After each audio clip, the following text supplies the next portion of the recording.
তুমি ওয়াজ মাহফিলের প্রধান অতিথি, আবার তুমি যাত্রা গান হলে সেখানেও প্রধান অতিথি। এখানে এসে আল্লাহর নাম, নামাজ পড়তে হবে, কোরআন পড়তে হবে, আবার ওই জায়গায় যা বলতে হবে আমি শিল্পীকে অনুরোধ করতেছি আপনার সেই ভাইরাল গানটা একবার শোনাবেন। কথা কর না কে? আমি যে মাঠের ইমামতি করি বর্তমানে, ওই মাঠে এবছর বগুড়ার সবচেয়ে বড় মাহফিল হয়েছে। আবার কয়েকদিন পরে শুনি ওই মাঠে আবার সবচেয়ে বড় যাত্রা হয়েছে। আবার ওই ওয়াজ মাহফিলে যাই সভাপতি আসলে ওই যাত্রার সভাপতি।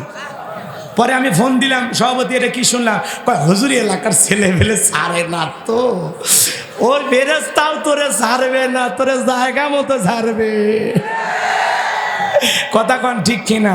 তুমি দুমুখ সাপ, নামাজির সাথেও আসো, মুনাফিকের সাথেও আসো, হুজুরের ওয়াজ মাহফিলে আসো, যাত্রার প্যান্ডেলে নর্তকীর সাথেও আছো, তুমি মসজিদেও ঢোকো, সিনেমা হলেও ঢোকো। তোর চরিত্রের 12টা ভাজাবি খালি মরার পরে। পোশাকের স্বাধীনতার আন্দোলন করতে পারে, পোশাকের আবার কিসের স্বাধীনতা? যার যেটা মন চাচ্ছে সেটাই পড়তেছে, কেউ কি বাধা দিছে? এ কথা কন না কেন? বোরকা ছাড়া যে মা বোনেরা রাস্তাঘাটে করে, আমরা কি মুসল্লি নামাজি যারা আছি বাধা দিছি? আমরা খালি উপদেশই দিচ্ছি, মা বোরকা পরো, পর্দা করো। এখনো মা মা বলতেছে, আমরা কি ধমক দিচ্ছি এই শালি বোরকা পর? কসি এত চুলকানি কে? পোশাক নিয়ে এত চুলকানি কে? কথা কন না কে? পোশাক একটা মর্যাদার বিষয়, গৌরবের বিষয়। কথা বলেন না কেন? পোশাক একটা মানুষের সৌন্দর্য ফুটিয়ে তোলে।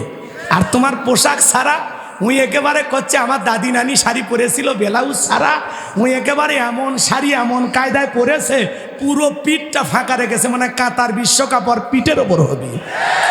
তোদের মতো নারীর লজ্জা শরম নাই। আর তোমরা যে কি ওটা জাতির মানুষ বোঝে? কোন সম্ভ্রান্ত ভদ্র ফ্যামিলির মেয়ে বোরকা ছাড়া রাস্তাঘাটে বের হতে পারে না। যে নারীর ভিতরে সামান্য লজ্জা শরম আছে, ওই নারী কোনোদিন বোরকা ছাড়া রাস্তার বাহিরে যাবে না। আল্লাহ বলেন অকরনা ফি বুয়ুতিকুন্না ওয়ালা তাবাররাজনা তাবাররুজাল জাহিলিয়াতিল উলা।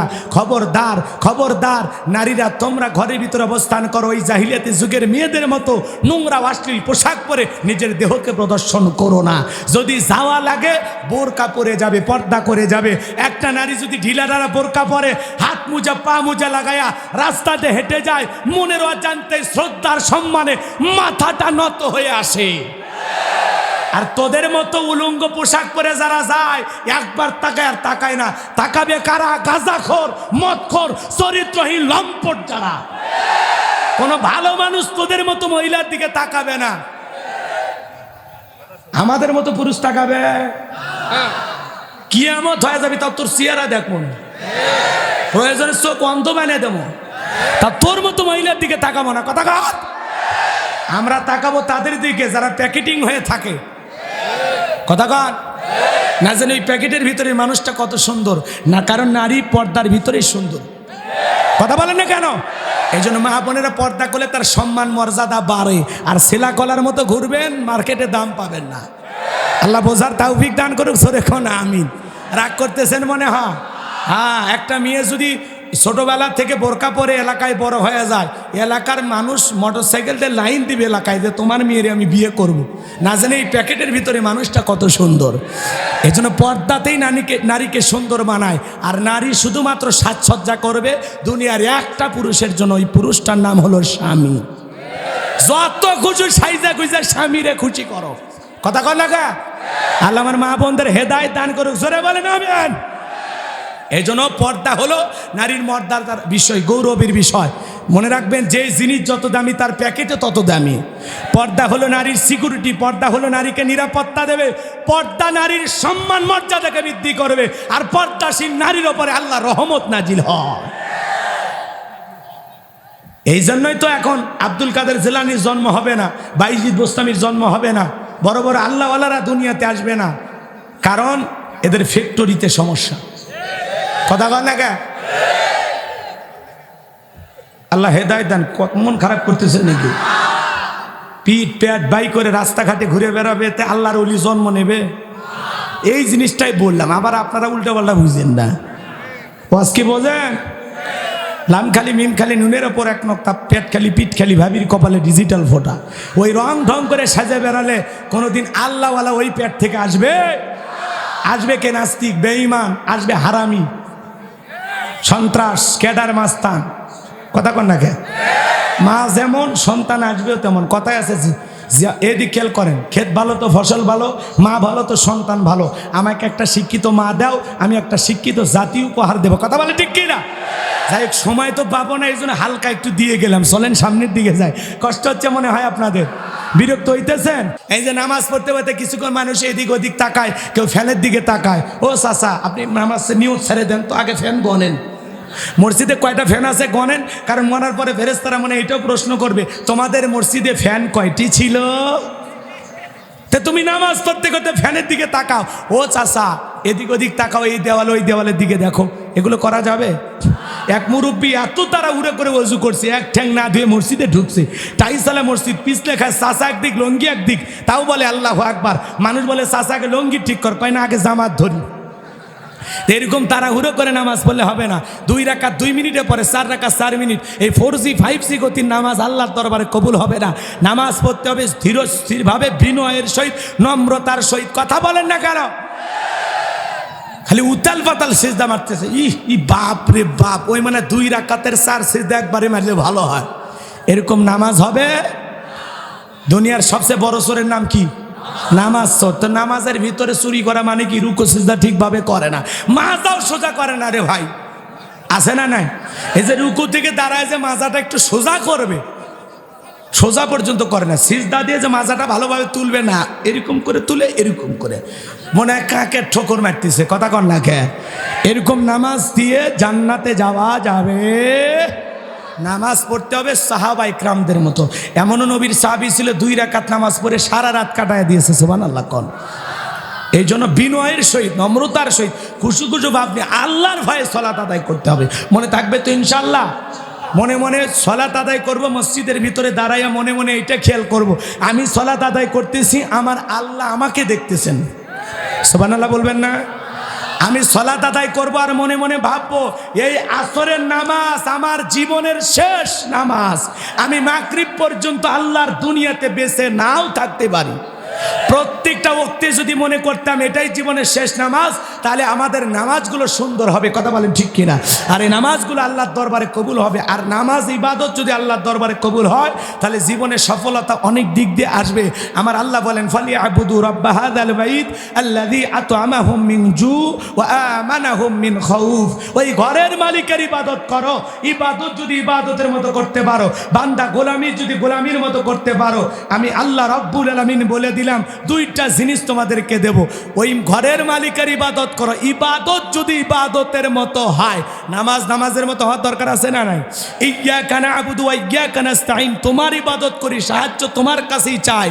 তাহলে আল্লাহ বলেন, যদি ওই ঘরের মালিকের ইবাদত ইবাদতের মতো হয়, আমি আল্লাহ 2টা জিনিস দেব। 1 নাম্বার, বান্দা রিজিকের টেনশন করা লাগবে না, আমি আল্লাহ রিজিকের ব্যবস্থা করব। বলুন সুবহানাল্লাহ। 2 নাম্বার, বান্দা কোনো ভয় থাকবে না, সকল ভয় থেকে আমি আল্লাহ পাক নিরাপত্তা দান করব। বলেন সুবহানাল্লাহ।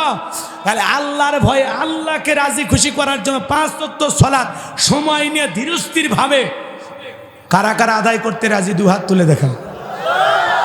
আল্লাহ আমাদের সবাইকে আল্লাহর ভয় নিয়ে মসজিদে গিয়ে সালাত আদায় করা তৌফিক দান করো। জোরে বলেন আমিন।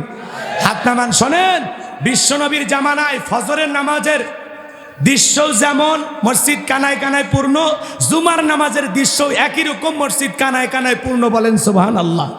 আর আমাদের সমাজে জুমার নামাজের জন্য মসজিদ 2 তলা 3 তলা হয়, আর ফজরের নামাজের সময় আকামত দেওয়ার মতো মুসল্লিও খুঁজে পাওয়া যায় না।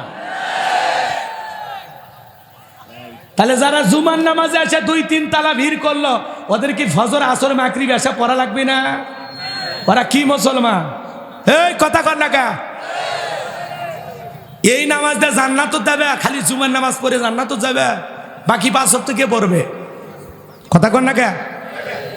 আমি নিজেও এই বছর গিয়েছিলাম মক্কা মদিনায়, দেখেছি প্রত্যেকটা ওয়াক্তে মুসল্লি কমে না, খালি বাড়েই। সুবহানাল্লাহ বলেন। ফজরের নামাজের সময় যা দেখবেন 2-4 হাজার মানুষ ভিতরে বসে আছে। সুবহানাল্লাহ বলবেন না? আর আমরা সেতুনি হয় না। ঘুম ভাগে 9টার দিকে, বিরাশি দিক ওদিক ঠেলা মেরে হ্যাঁ দুনিয়ার কাজে ব্যস্ত হয়ে যায়। কিসের আসর মাকরি বেশা, কথা কর না কে? ওই জন্যই তো এক ভাই আমার গান গাইছে, রুকনুজ্জামান, শোনেননি? কেমন করে ঘুমাও তুমি, কেমন করে ঘুমাও তুমি, ফজর করে কাজা,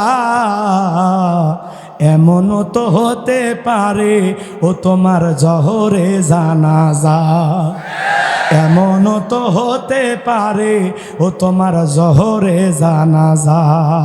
এই জন্য ফজর যে পড়ে ঘুমালেন না, আপনার বলা যায় না ওই ফজরের ঘুম আর নাও ভাঙতে পারে। কথায় আছে না, শোনেন নাই? ঘুম ভাঙলে সকাল, না ভাঙলে পরকাল। বেনামাজি হয় পরকালে ধরা দেবেন না নামাজি হয়া, মনে থাকবে তো ইনশাল্লাহ। পায়ে হাত দিয়ে অনুরোধ করে বলে গেলাম, মুসলমানের ঘরে যদি আপনার জন্ম হয়, আপনার বাপ যদি এটা হয়, আল্লাহর ঘর মসজিদ থেকে বের হবেন না, নামাজ পড়বেন, 5 ওয়াক্ত নামাজ পড়বেন। এত ওয়াজ করলেন, নামাজের ওয়াজ করলেন, কি আছে? আপনি মুসলমান না? আপনার ঈমান আনার পরে কি দায়িত্ব? এত ওয়াজ করলেন, কি হয়েছে? কি বুঝার লাগবে আপনার? আপনার কি বুঝার লাগবে? নামাজের আজান হয়, ঘাড় বেঁকা করে একদিন চলে যায়। আজকে তোর ঘাড় বেঁকা আছে, মরার পরে কবরে যা ফেরেশতারা এমন পিটান পিটাবে, সেদিন টের পাবি। আর সেদিন কি বলবে? ক্বালু লাম নাকু মিনাল মুসাল্লিন, আল্লাহ আমি মুসল্লি ছিলাম না। সেদিন কান্নাকাটি করে জাহান্নামে যায় কোনো লাভ? এখনো সময় আছে, আসেন না ভাই, নামাজ পড়েন ভাই। কয় দিনের জিন্দেগি, 30-40 বছর ইবাদত করে কাটানো যাবে না? ওই যে বনি ইসরায়েল এক ব্যক্তির কথা শোনেন নাই? নবী বলেছিলেন, যাই হোক ওদিকে যাবো না, সময় চলে যাবে। তাহলে 1 নাম্বার গুণাবলী, আল্লাহর ভয়ে যারা নিজেদের সলাৎ বিনয়ের সহিত, নম্রতার সহিত, খুশু খুশু ভাব নিয়ে আল্লাহর ভয়ে সলাৎ আদায় করে। আমরা আল্লাহর ভয়ে সলাৎ আদায় করবো তো ইনশাল্লাহ। ওয়াজ শোনেন, সারা জীবন ওয়াজ শুনে লাভ হবে না যদি আপনি আমল না করেন। নিজেকে পরিবর্তন করতে হবে ভাই। আল্লাহ বোঝার তৌফিক দান করুন, জোরে বলেন আমিন। এইবার মুমিন বান্দার 2 নাম্বার গুণাবলী, আমার আল্লাহ রাব্বুল আলামিন বলেন, ওয়াল্লাযীনা হুম আনিল লাগওয়ি মুরিদুন। মুমিন বান্দার 2 নাম্বার গুণাবলী, অনার্থক কথাবার্তা বলা যাবে না। মুমিন মুখ দিয়ে যা খুশি তাই বলতে পারবে না। এক জায়গায় বসে 2-3 ঘন্টা গল্প করে, একবারও আল্লাহর নাম নেয় না। এলাকার সমস্ত মানুষ অমুক ভালো না, তুমুক ভালো না, বাপরে বাপ, মনে হয় BBC নিউজ বৈশাখ আছে, দুনিয়ার সব তত্ত্ব ওনার কাছে। খালি মুখ দিয়ে আলতু ফালতু কথা বলে সময় কাটায় দেয়। কথা কর না কেন? গিবত কমিটির সভাপতি সেক্রেটারি বসে গেছে, এইভাবে আলতু ফালতু কথা বলার সময় মুমিনের কাছে নাই। মুমিন বান্দা জবান দিয়ে সেই কথা বলবে যে কথা বললে সব হয়। অতিরিক্ত কথা বলা যাবে না, প্রয়োজনে চুপ থাকতে হবে। চুপ থাকাও নাজাতের লক্ষণ। আল্লাহ রাসূল বলেছেন, 2টা জিনিসের তোমরা যদি সংরক্ষণ করতে পারো, 2টা জিনিসকে যদি কন্ট্রোল করতে পারো, হেফাজত করতে পারো, একটা হলো 2 চলের মাঝখানে নরম জিহুব্বা, আর 2 মাঝখানে লজ্জাস্থান। এই 2টা যদি কন্ট্রোল করতে পারো, সংযত করতে পারো, হেফাজত করতে পারো, আমি নবী তোমাদের জান্নাতের জিম্মাদারি নিলাম। বলুন সুবহানাল্লাহ। তাহলে মুখ দিয়ে যা খুশি তাই বলা যাবে না, কারণ জবানের হিসাব একদিন কার কাছে দেওয়া লাগবে। আপনার আমার জীবনের প্রত্যেকটা কথা কিন্তু রেকর্ড হয়, ভালো মন্দ যা বলি। কথা কয় না কেন? মা ইয়ালফিজু মিন কাউলিন ইল্লা লাদাইহি রাকিবুন আতীদ। বান্দা এমন কোনো কথা বলে না, তার এই কথা রেকর্ড করার জন্য আমার ফেরেশতারা নাই। এজন্য মুমিন বান্দা জবান দিয়ে সেই কথা বলবে যে কথা বললে সব হয়। প্রয়োজনের অতিরিক্ত কথা বলা থেকে বিরত থাকতে হবে। মুমিন বান্দার 2 নাম্বার গুণাবলী, অনার্থক কাজ করা যাবে না। মুমিনের টাকা হলে মুমিন সিনেমা হল বানাবে না, যাত্রা গানের আয়োজন করবে না, গানের কনসার্ট দেবে না, মদের বার দেবে না, 5 স্টার 7 স্টার হোটেল খুলবে না। মুমিনের টাকা হলে মুমিন মসজিদ বানাবে, মাদ্রাসা বানাবে। কথা কর না কা? এই যে পাশে আপনাদের একটা মাদ্রাসা হয়েছে, নতুন মাদ্রাসা, সন্তান মাদ্রাসায় দেওয়ার দরকার আছে না নাই? আছে না নাই? এই মাইলমারি নুরানি হাফিজিয়া মাদ্রাসায় ছাত্র ভর্তি হওয়ার জন্য আপনাদের কলিজার টুকরা সন্তানদের দেওয়ার দরকার আছে না নাই? এ বাজান, সন্তানকে আগে হাফিজ বানান, আলেম বানান, এরপরে ডাক্তার ইঞ্জিনিয়ার বানান, কোনো আপত্তি নাই। ছোটবেলায় মাদ্রাসায় পড়াইয়া একটু আদব ভিতরে দেন, যাতে আদর্শ মানুষ হিসাবে গড়ে ওঠে। কথা বলেন না কেন? এজন্য মাদ্রাসায় পড়ানো ছাড়া সন্তানকে মানুষ বানাইতে পারবেন না। কথা বলেন না কেন? বাঘের পেট থেকে বাঘেরই বাচ্চা হয়, কথা বলেন না কেন? হরিণের পেট থেকে হরিণের বাচ্চা হয়, ছাগলের পেট থেকে ছাগলের বাচ্চা হয়, কিন্তু মানুষের পেট থেকে জন্ম নিলে ওইটা মানুষের বাচ্চা হয় না। ওকে মানুষের মতো মানুষ হিসেবে গড়ে তোলা লাগে, আর গড়ে তুলতে হলে মায়ানমারি নুরানি মাদ্রাসায় ভর্তি করাইয়া দেওয়া লাগবে। তাহলে ওই সন্তান দেখবেন 2-4 দিন মাদ্রাসায় যায়, বাবারেও সালাম দিবে, মারেও সালাম দেবে, এলাকার মুরব্বীদেরকে সালাম দেবে, পয়সা ঢেলেগুলো ব্যবহার করবে, পেশাবের আদব জানবে, নামাজ কিভাবে পড়তে হবে জানবে। মাদ্রাসায় পড়াইলে আপনি মারা গেলে আপনার সন্তান আপনার জানাজার ইমামতি করা আপনারে কবর রাইখে আল্লাহর কাছে দোয়া করতে পারবে। ওই ভাড়াটিয়া হুজুর লাগবে না, কথা কন না কা? তাহলে সন্তানদের মাদ্রাসায় পড়াইতে রাজি আছেন তো ইনশাল্লাহ? তাহলে মুমিন বান্দারা 2 নাম্বারে গুণা বলি, মুমিনের টাকা হলে মুমিন মসজিদ বানাবে, মাদ্রাসা বানাবে, কবরস্থান বানাবে, ঈদগাহ মাঠ বানাবে, ফলের 10টা গাছ লাগায় দিবে, রাস্তাঘাট পুকুর কালভার্ট এগুলো নির্মাণ করে মানুষের কল্যাণে খরচ করবে। কথা বলেন ঠিক কি না? এক কথায় মুমিন বান্দা ভালো কাজে অর্থ ব্যয় করবে, ভালো কাজে। তুমি ওয়াজ মাহফিলের প্রধান অতিথি, আবার তুমি যাত্রা গান হলে সেখানেও প্রধান অতিথি। এখানে এসে আল্লাহর নাম, নামাজ পড়তে হবে, কোরআন পড়তে হবে, আবার ওই জায়গায় যা বলতে হবে আমি শিল্পীকে অনুরোধ করতেছি আপনার সেই ভাইরাল গানটা একবার শোনাবেন। কথা কন না কে? আমি যে মাঠের ইমামতি করি বর্তমানে, ওই মাঠে এবছর বগুড়ার সবচেয়ে বড় মাহফিল হয়েছে। আবার কয়েকদিন পরে শুনি ওই মাঠে আবার সবচেয়ে বড় যাত্রা হয়েছে। আবার ওই ওয়াজ মাহফিলে যাই, সভাপতি আসলে ওই যাত্রার সভাপতি। পরে আমি ফোন দিলাম, সভাপতি এটা কি শুনলাম? কয় হুজুরি এলাকার ছেলে ফেলে ছাড়ে না তো, ওই বেরেস্তাও তোরে ছাড়বে না, তোরে জায়গা মতো ছাড়বে। কথা কন ঠিক কিনা? তুমি দুমুখো সাপ, নামাজির সাথেও আসো, মুনাফিকের সাথেও আসো, হুজুরের ওয়াজ মাহফিলে আসো, যাত্রার প্যান্ডেলে নর্তকীর সাথেও আছো, তুমি মসজিদেও ঢোকো, সিনেমা হলেও ঢোকো, তোর চরিত্রের 12টা ভাজাবি খালি মরার পরে। তাহলে মুমিন বান্দার 2 নাম্বার গোনা বলি, অনার্থক কাজ করা যাবে, অনার্থক কাজ করা যাবে। যে কাজ করলে সব হবে মুমিন সেই কাজ করবে, অনার্থক জিনিস শ্রবণ করা যাবে না। এ যুবক, এই কান দিয়ে ধুমবা চলে, ধুম শোনা যাবে, রূপ বানানো আছে কোমর দোলাইয়া, আল্লাহ তোরে মারবে কবরে ঝোলায় ঝোলায়। কথা ঠিক কিনা? ভালো করে বোঝেন। এই কান্দে হক্কানি ওলামা ইকরামদের বয়ান শুনতে হবে, ইসলামী সঙ্গীত শুনতে হবে, কোরআন তিলাওয়াত শুনতে হবে। সিরাজগঞ্জের এক যুবক রেল লাইন পার হয়ে যায়, কানের ভিতরে ইয়ারফোন লাগায়া, বাপরে বাপ, ট্রেন আইসা ধাক্কা মেরে 3 টুকরা বানায়